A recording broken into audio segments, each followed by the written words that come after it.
Hello everyone, welcome back to the another video on the design of machine elements. Okay, so we'll move further and we'll see some of the design aspect of the keys. Okay, today we are going to discuss, or today we are going to design a key. Okay, see, now before designing a key, see, when you start designing the something, you should know what kind of force is going to act on that component, and according to that only you have to design. Suppose your component is subjected to the direct stress, then you have to design for the direct stress. If it is subjected to the shear stress, then you have to design it for a shear stress, correct? So as far as the key is concerned, the forces which are acts on keys, they are forces due to the fit of the key in the keyway, as in a tight fitting straight key or in a tapered key driven in place. Now these forces produce the compressive stresses in the key, which are difficult to determine in the magnitude. And second kind of forces are forces due to the torque transmitted by the shaft, and these forces produce shearing and the compressive stresses in the key. Okay, so that means when you start designing the key, we have to design the key for the shear stress tau and the crushing stress sigma c. Okay, so I have shown one diagram here where I have taken L is the length of the key, W is the width of the key, and T is the thickness of the key. Fine. Next, now these are the notification that I am going to use as I go further to design the key. That is, T is the torque transmitted, F is the tangential force, D is the diameter of the shaft, L is the length of the key, W is the width of key, T is the thickness of the key, tau is the shear stress, and the sigma c is the crushing stress. Okay, now we'll start the designing first for the shear stress. Okay, now what is the formula for shear stress? Now tau is equals to F by A, correct? So if you want to calculate F, you have to transfer this A to this side. So F equal to tau into A.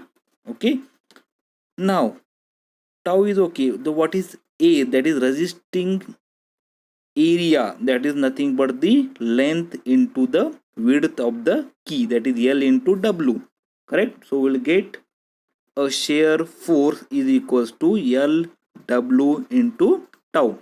Now similarly, the torque transmitted, T, what is the formula for torque? T is equal to F into R, where R is nothing but the radius, which is equal to the D by 2.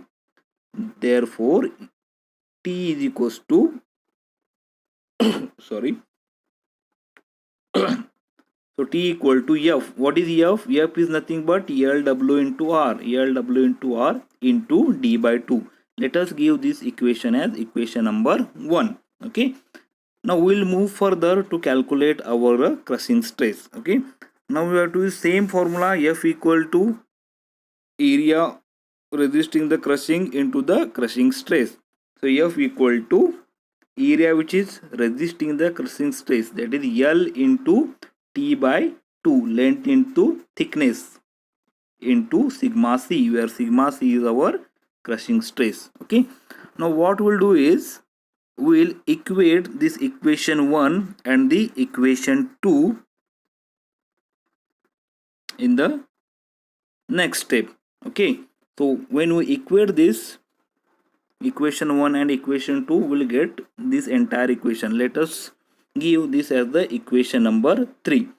But we know that the permissible crushing stress for the usual key material is at least the twice of that of the shearing stress. Okay, and therefore from the above equation we have W is equals to T, that is width equal to thickness. In other words, a square key is equally strong in shearing and the crushing. If you substitute W is equals to T, and if you solve for T, you will get T equal to LW tau into D by 2.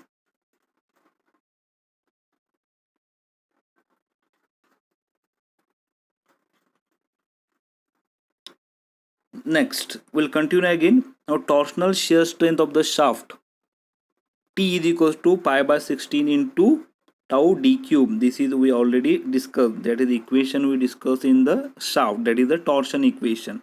Okay. Now, what we'll do is we'll combine equation 4 and the equation 5. So, this is what we'll get. WL tau into d by 2, that is equation 4 in the previous slide, and this is equation 5, that is pi by 16 d cube into tau. Now for sunk key, now we already discussed the dimensions of the sunk key, that is W is equals to d by 4 for the sunk key. You substitute W equal to d by 4, and if you solve for the length of the sunk key, you will get around 1.571 times d, that is the length of the sunk key. Fine. I hope it is clear. Thank you.